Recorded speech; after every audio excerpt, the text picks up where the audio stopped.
Good morning class 6।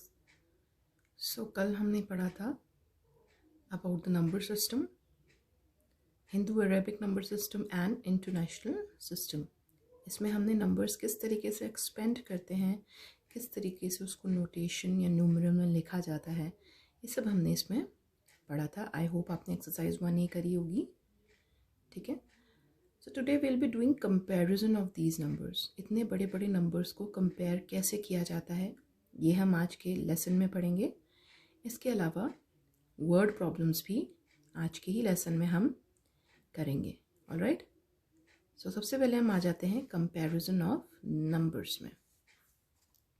तो जो सबसे पहला रूल होता है इतने बड़े बड़े नंबर्स को कंपेयर करने का, वो ये होता है कि हम इनको सीधे के सीधे जो हमारे पास चार्ट है, जो हमारे पास हिंदू अरेबिक सिस्टम का मैंने आपको जो टेबल बताई थी, और जो अगर इंटरनेशनल नंबर्स है तो इंटरनेशनल नंबर सिस्टम की टेबल से इनको हम सीधे कंपेयर कर सकते हैं। तो सबसे पहले एग्जांपल ले लेते हैं।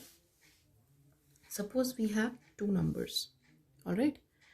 द नंबर इज 2 4 5 7 6 8 1 3 और दूसरा नंबर है 9 8 9 7 6 8 6। अब देखिए ये 2 नंबर हैं हमारे पास। अब हमें इनको कंपेयर करना है, मतलब हमें ये बताना है कि कौन सा नंबर बड़ा है, कौन सा नंबर छोटा है।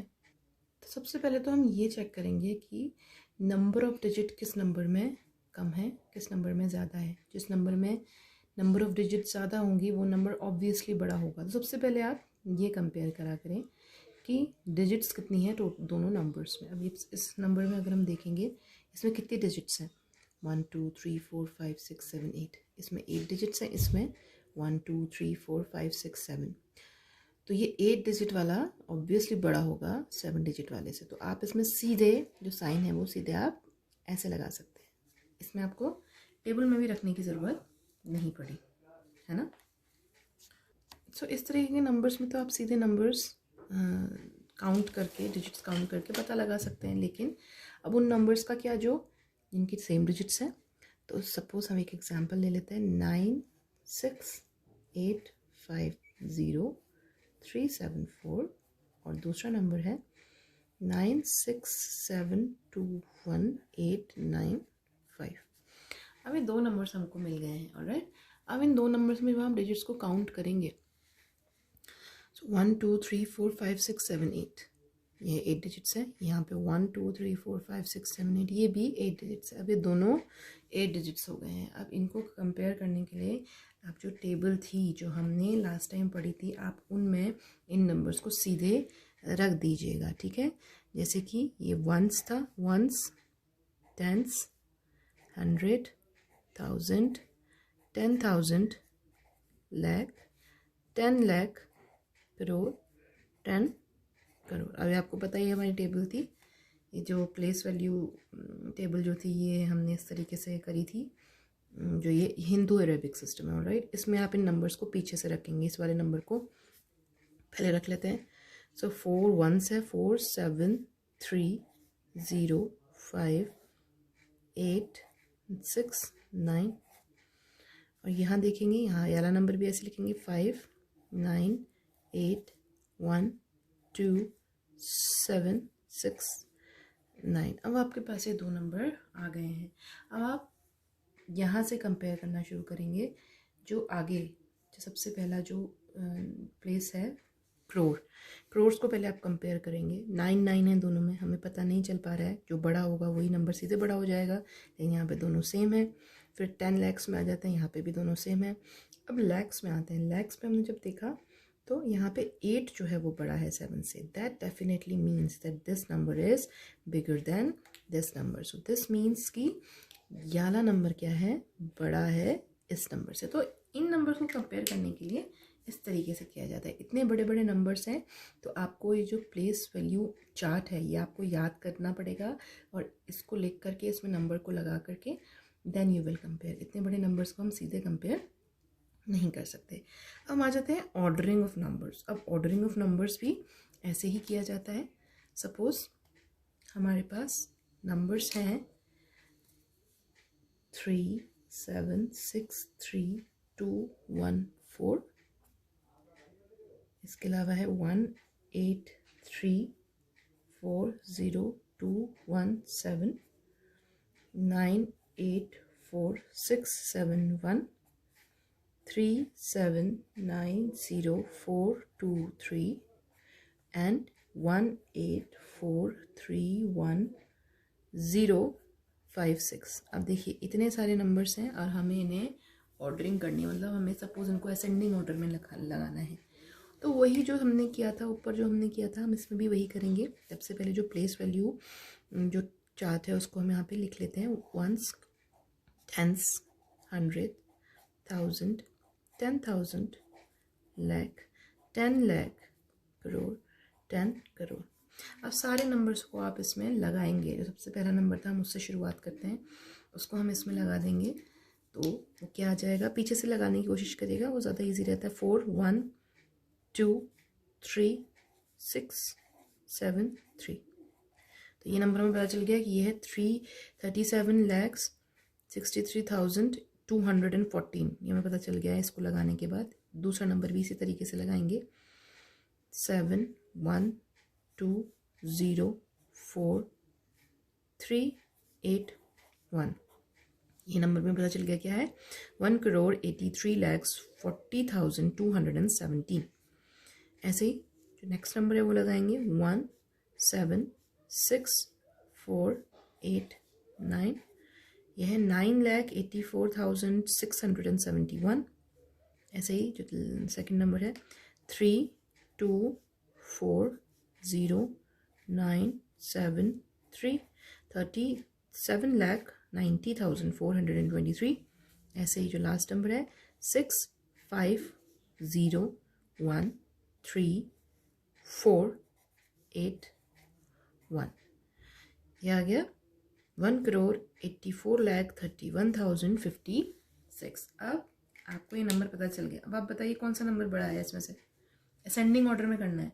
ऑलराइट, असेंडिंग ऑर्डर में तो सबसे छोटा आप सबसे पहले लिखोगे। तो सबसे पहले छोटा जो है वो हम पता लगा लेते हैं कौन सा। इनमें सबसे छोटा कौन सा होगा, ऑब्वियसली जिसमें नंबर ऑफ डिजिट्स कम है। और ये देखिए ये नंबर छोटा है, तो सबसे पहले जो नंबर आएगा वो आएगा 9,84,671। तो सबसे पहला नंबर ये आ गया, सबसे छोटा। उससे बड़ा कौन सा है, नहीं सबसे छोटा ये है, तो उससे बड़ा कौन सा है। उससे बड़ा आप यहाँ पे देखेंगे ये दो नंबर्स दिखाई दे रहे हैं जो same digits, number of digits इनमें सेम है, लेकिन हम इनमें कंपेयर करेंगे। 10 लाख में तो सेम है नंबर, लाख में भी सेम है। 10,000 वाले उस प्लेस में नंबर जो है यहाँ पे बड़ा है और यहाँ पे छोटा है, मतलब ये इससे छोटा है। तो जो सेकंड नंबर आएगा असेंडिंग ऑर्डर में क्या आएगा, ये आएगा 37,63,214। कोशिश करिएगा कॉमा लगाते रहें, उससे आपको भी थोड़ा आइडिया होगा। ओके, इसके बाद जो बड़ा नंबर था वह है 37,90,423। अब हम इससे जो बड़े जो दो नंबर वो कौन से बचते हैं, ये दोनों के नंबर ऑफ डिजिट सेम है। तो हम इनके सीधे के सीधे प्लेस में जो नंबर्स हैं वो कंपेयर कर लेते हैं। करोड़ में 1 और 1 ही है, 10 लाख में 8 और 8 है। जो लाख में जो नंबर है वो यहाँ पे 3 है, यहाँ पे 4 है। That means this number is smaller than this number. तो ये नंबर पहले आ जाएगा, ये आ जाएगा 1,83,40,217। और जो लास्ट में जो नंबर आएगा वो आएगा 1,84,31,056। तो ये हमने इन नंबर्स को कैसे लिख लिया, इन नंबर्स को हमने कैसे लिखा, असेंडिंग ऑर्डर में। ऑलराइट, तो इस तरीके के नंबर्स आपको कभी भी जब भी आए, या तो आपको उनको ऑर्डरिंग करना हो असेंडिंग या डिसेंडिंग ऑर्डर में, तो आप इनको ऐसे ही कंपेयर करके करेंगे। ऑलराइट, सो इन्हीं क्वेश्चंस पे बेस्ड है आपकी एक्सरसाइज 1B। ये जो एक्सरसाइज है 1B, इसमें आपको सबसे पहले तो कंपेयर करना है सेम प्रोसेस में जो अभी हमने सीखा। उसके अलावा नंबर्स को असेंडिंग और डिसेंडिंग ऑर्डर में लगाना है और दूसरा असेंडिंग ऑर्डर में लगाना है। तो ये जो एक्सरसाइज है ये आज आपका होमवर्क है, एक्सरसाइज 1B। अब ये सारे के सारे क्वेश्चंस 14 क्वेश्चंस हैं, ये आप अपनी मैथ की क्लास वर्क कॉपी में करेंगे। बहुत इजी है, आपको सिर्फ इनको क्या करना है प्लेस वैल्यू चार्ट में लगा करके इनको कंपेयर करके लिखना है। ऑलराइट, और जो हमने जो मेथड है जो आपकी बुक में बताई गई है उस हिसाब से आपको इनको लिखना है। कोशिश करिएगा आपको क्या करना है, जो नंबर्स हैं जब आप उनको प्लेस वैल्यू चार्ट में लगाएंगे तो उनमें कॉमा ज़रूर लगाइएगा। कॉमा लगाना बहुत ज़्यादा ज़रूरी होता है, इससे आपको नंबर क्या है एग्जैक्टली देख के पता लगा सकते हैं। ठीक है, तो उसमें कॉमा ज़रूर लगाइएगा। अब हम आ जाते हैं word problems on numeration number operation. Alright, तो इसमें आपको पता ही चल रहा है दीज आर वर्ड प्रॉब्लम्स जो आपको इन बड़े बड़े नंबर्स में करना है। जैसे कि अ बिजनेसमैन अर्नड 3648970, अगर आप इस पर कॉमा लगाएंगे तो ये जो सीधा नंबर है ये 1000 और वंस टेंस 100 और 1000 के बीच में कॉमा लगता है, इन दोनों के बीच में कॉमा लगेगा तो सीधे आपको पता चलेगा 36,48,970। तभी मैं बोलती हूँ कॉमा लगाना बहुत ज़रूरी है, इससे आपको नंबर सीधे के सीधे बता सकते हैं। Next year is earning was increase by इतना, इसमें आप एक कॉमा यहाँ लगेंगे, एक कॉमा यहाँ। 9,56,880 but was is earning in the year 2015। तो इसमें आपको नॉर्मल सा ऑपरेशन करना है, दैट इज़ एडिशन। तो ये जो क्वेश्चंस हैं ये बेस्ड हैं on your operations, addition subtraction. Basically multiplication तो नहीं होगा, एडिशन सब्ट्रैक्शन है, इन पे बेस्ड हैं ये क्वेश्चंस। मल्टीप्लिकेशन भी है इसमें लिया हुआ है, अगर आप देखेंगे मल्टीप्लिकेशन भी है, डिवीजन भी है, सब कुछ ही है इसमें। ऑलराइट, तो आपको ये जो क्वेश्चंस हैं ये आपको क्या करने हैं, ये आपको अपने आप करने हैं। बहुत इजी से क्वेश्चन है 1C। आप इसमें देखेंगे टोटल कितने क्वेश्चंस हैं, 30 क्वेश्चंस हैं। ऑलराइट, लेकिन आप 30 नहीं करेंगे क्योंकि 30 आपके लिए भी थोड़ा ज़्यादा हो जाएंगे क्वेश्चंस। आप एक काम करिएगा, आप इसमें सिर्फ 5 तक क्वेश्चन करिएगा, 1 2 3 4 5। Rest of the questions will do it tomorrow. Alright, आज का जो आपका होमवर्क है, एक तो आपको एक्सरसाइज 1B करनी है पूरी की पूरी अपनी क्लास वर्क कॉपी में, और दूसरा एक्सरसाइज 1C करनी है जिसमें आपको ओनली 5 क्वेश्चंस करने हैं। थोड़ा सा आपको आइडिया आ जाएगा किस तरीके के क्वेश्चंस हैं इस एक्सरसाइज में। Alright, so this is your homework for today. We'll do the next topic tomorrow. Till then, have a good day and take good care of yourself.